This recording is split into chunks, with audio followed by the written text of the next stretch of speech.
வணக்கம். உங்களுக்குள்ள எப்பவாவது ஒரு விசித்திரமான உணர்வு வந்ததுண்டா? எல்லாம் சரியா இருக்கு, வாழ்க்கை நல்லபடியா போகுது, சுத்தி சொந்த பந்தங்கள் இருக்காங்க. ஆனா, இதெல்லாம் இருந்தும், இது நம்ம இடம் இல்லையே, நாம இங்க இருக்க வேண்டிய ஆள் இல்லையேன்னு ஒரு ஆழமான ஏக்கம் மனச அழுத்துன மாரி இருந்ததுண்டா? ஒரு பெரிய வீட்டுக்கு திரும்பி போகணுங்கிற ஒரு இனம் புரியாத தவிப்பு, அத நீங்க உணர்ந்ததுண்டா? ம். இன்னைக்கு நாம அலசப் போற விஷயமும் இதுதான்.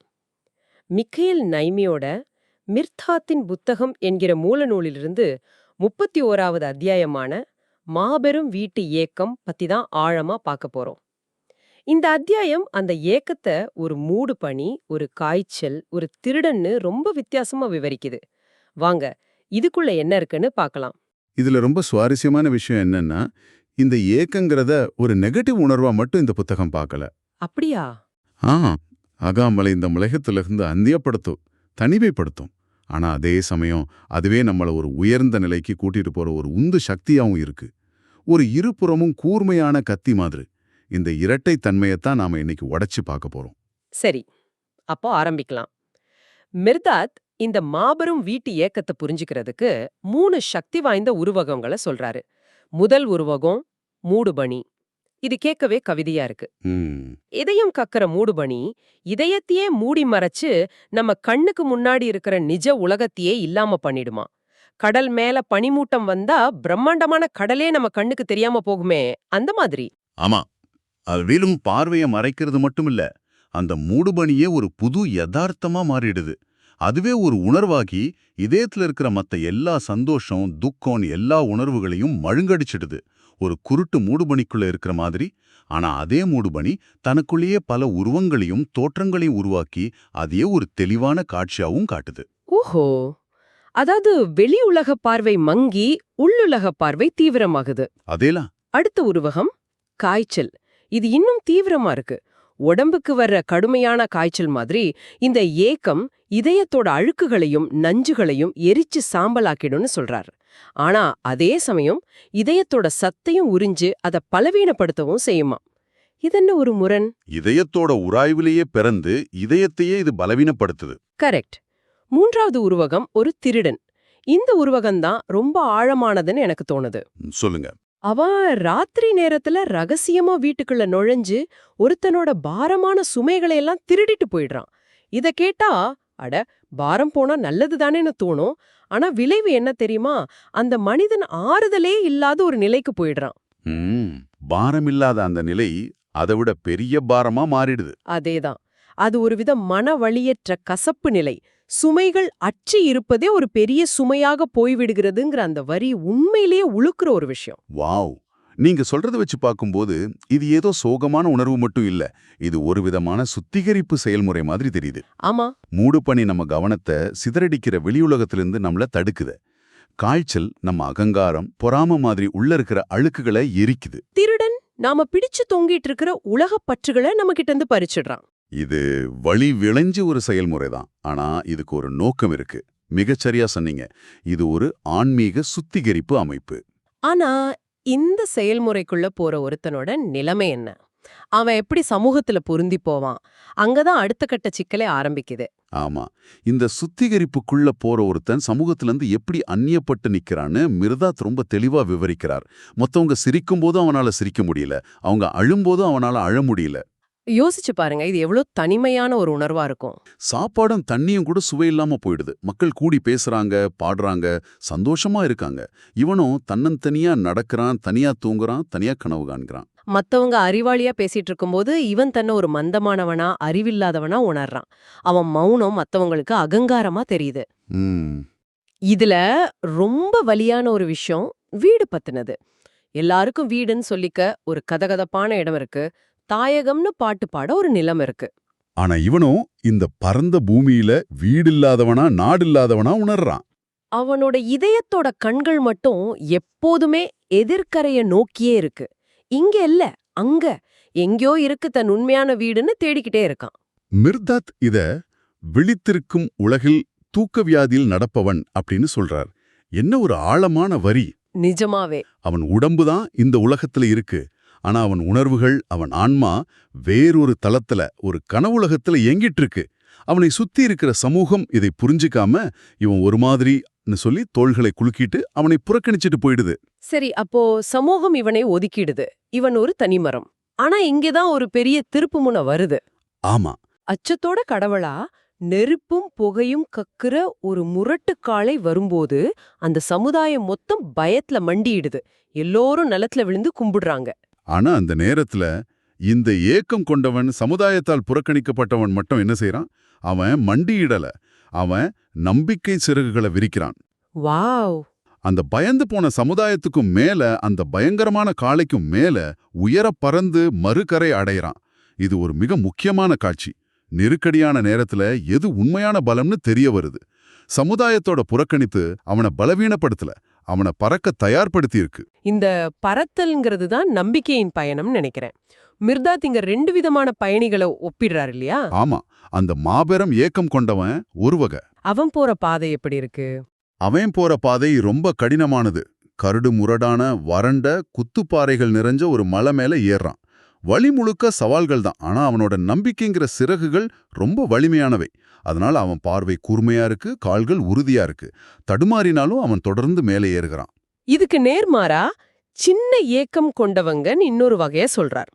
அவங்க பாதை நல்ல செப்பனிடப்பட்ட பாதை மாதிரி தெரியுது. ஆனா அவங்க திணறிக்கிட்டே ஏறுறாங்க. இங்கதான் மிர்தாத் ஒரு முக்கியமான கேள்வியை எழுப்புறார். அவங்களோட வழிகாட்டி யாரு? அவங்களோட வழிகாட்டி பார்வையற்ற முடமான ஒரு வழிகாட்டி. அது யாரு?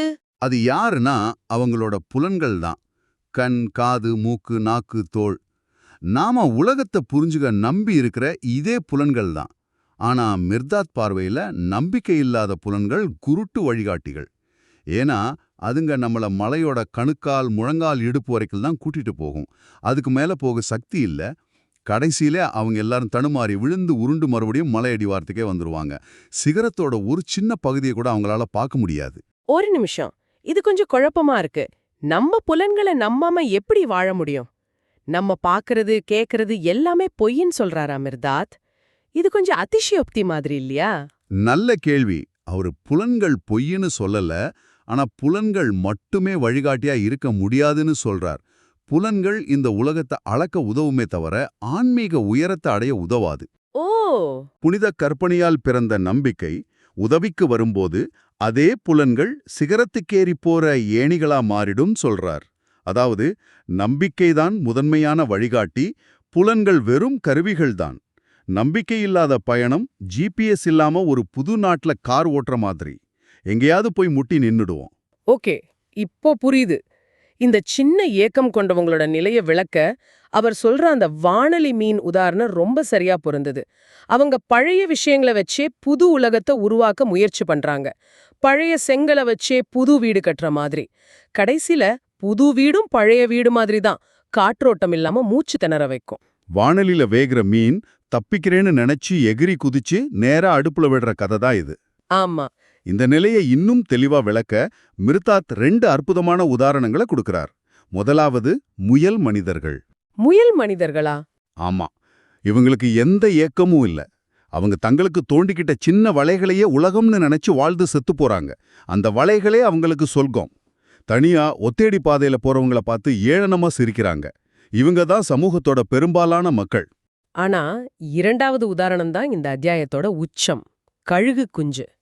ஒரு கழுகு குஞ்சு எப்படியோ தப்பி தவறி ஒரு வீட்டுக்கோழியால அடைக்காக்கப்பட்டு மத்த கோழி குஞ்சுகளோட சேர்ந்து வளருது. இந்த ஆரம்பமே ஒரு நாடகம் மாதிரி இருக்கு. அது தன்னை ஒரு கோழின்னு நினைச்சு வாழுது. குப்பையை கிளறுது, புழுக்களை தின்னுது. மத்த கோழி குஞ்சுகளும் அது ஆரம்பத்துல தன்னோட இனமாத்தான் பாக்குது. ஆனா சீக்கிரமே அது வித்தியாசமா இருக்கிறது எல்லாத்துக்கும் தெரிய வருது. அதோட உருவம், அதோட பார்வை, அதோட இயல்பு எல்லாமே வேற. அதனால மத்த கோழி குஞ்சுகள் அத கொத்த ஆரம்பிக்குது. கொடுமை என்னன்னா அத வளர்த்த தாய்க்கோழியே அத கொத்துது. ஆமா, நீ எங்க கூட்டத்து ஆள் இல்லன்னு ஒதுக்கப்படுற அந்த வலி. ஆனா அந்த அவமானங்களுக்கு நடுவுலயும் அதோட ரத்தத்துல சிகரத்தின் அழைப்பு உரக்க ஒலிக்குது. கோழிக்கூட்டோட முடைநாற்றத்தை அதால சகிச்சுக்க முடியல. அதுக்கு தெரியும் தன் இடம் இந்த குப்பை மேடு இல்லைன்னு. ஆனா அது அவசரப்படல, பொறுமையா காத்திருக்கு. தன் சிறகுகள் முழுசா வளர்ந்து வலிமை பெறும் வரைக்கும் எல்லாத்தையும் சகிச்சுக்குது. சரி, சரியான நேரம் வந்ததும் அது தன் சிறகுகள் அடிச்சு மேலே எழும்புது. தன் சகோதர குஞ்சுகளுக்கிட்டையும் தன்னை வளர்த்த தாய்கிட்டையும் ஒரு பார்வை பார்த்துட்டு விடைபெற்று வானத்துல உயர்ந்து பறந்து போயிடுது. கீழே மத்த கோழிகள் வழக்கம் போல புழுக்களை தேடி குப்பமேட்ட கிளறிக்கிட்டு இருக்கு. இந்த ஒரு உருவகம் அந்த மாபெரும் ஏக்கம் கொண்டவனோட முழு பயணத்தையும் விளக்கிடுது. அந்த தனிமை, அந்த வலி, அந்த காத்திருப்பு, அந்த மாபெரும் விடுதலை எல்லாமே இதுல அடங்கியிருக்கு.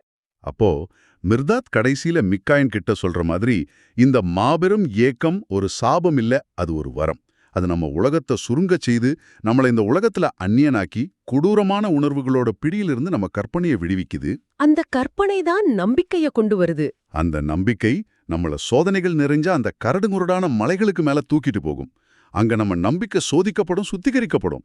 அப்படி சுத்திகரிக்கப்பட்ட அந்த நம்பிக்கை நம்மளை என்றென்றும் பசுமையா இருக்கிற சிகரத்துக்கு கூட்டிட்டு போகும். அங்க அது நம்மள புரிதல் என்கிற ஞானத்தோட கைகள்ல ஒப்படைச்சிட்டு ஓய்வெடுக்க போயிடும். அதுக்கப்புறம் அந்த புரிதல் தான் நம்மள எல்லையற்ற மெய்யான கடவுளோட இல்லத்துக்கு வழிகாட்டும். அதுதான் போராடி வெல்லப் போகிற மனிதனோட உண்மையான வீடு. அந்த மாபெரும் வீட்டுக்கான ஏக்கத்தோட இறுதி இலக்கு அதுதான். அதனால அந்த பயணத்துல வர்ற வழிகளை கண்டு பயப்பட தேவையில்ல. மிர்தாத் சொல்றது போல, அந்த சிகரத்துல ஒரு கணப்பொழுது நிற்பதற்காக எவ்வகை வேதனைகளையும் அனுபவிக்கலாம். அந்த சிகரத்தில் நிற்க என்றென்றும் காத்திருத்தல் கூட நிரந்தர வாழ்வுக்கு சமம். இத கேட்டதும் கூட இருக்கிற ஹிம்பல் ரொம்ப அவசரப்பட்டு, குருவே, அந்த சிகரத்தை ஒரு நொடியாவது எங்களுக்கு காட்ட மாட்டீர்களான்னு கேக்குறார். அதுக்கு மிர்தாத் சொல்ற பதில் ரொம்ப ஆழமானது. அவசரப்படாதீர்கள், காலம் வரும், காத்திருங்கள். நான் நிம்மதியாக மூச்சு விடும் இடத்தில் நீங்கள் மூச்சு திணறுவீர்கள். ஆமா, நம்பிக்கையில் நம்பிக்கை வையுங்கள். அந்த மாபெரும் அற்புதத்தை நம்பிக்கை நடத்தி காட்டும். சரி சரி. இந்த உரையாடலோட இறுதியில உங்களுக்கா ஒரு சிந்தனை. சிகரத்தை நோக்கிய பயணம்ங்கிறது அவசரப்படுறதுல இல்ல, காத்திருப்புல இருக்கு. ஒரு கழுகு குஞ்சுக்கு அதோட சிறகுகள் முளைச்சு வலிமை பெறும் வரை காத்திருக்க வேண்டியது போல. சில நேரங்கள்ல நாம செய்ய வேண்டியது போராடுறது இல்ல, சரியான நேரத்துக்காக காத்திருக்கிறது தான். உங்க உள்ளுக்குள்ள இருக்கிற அந்த ஏக்கம், அந்த அதிருப்தி ஒருவேளை சிகரத்தோட அழைப்பா இருக்கலாம். அந்த அழைப்புக்காக காத்திருக்க உங்க சிறகுகள் வளர்றத உணர நீங்க தயாரா?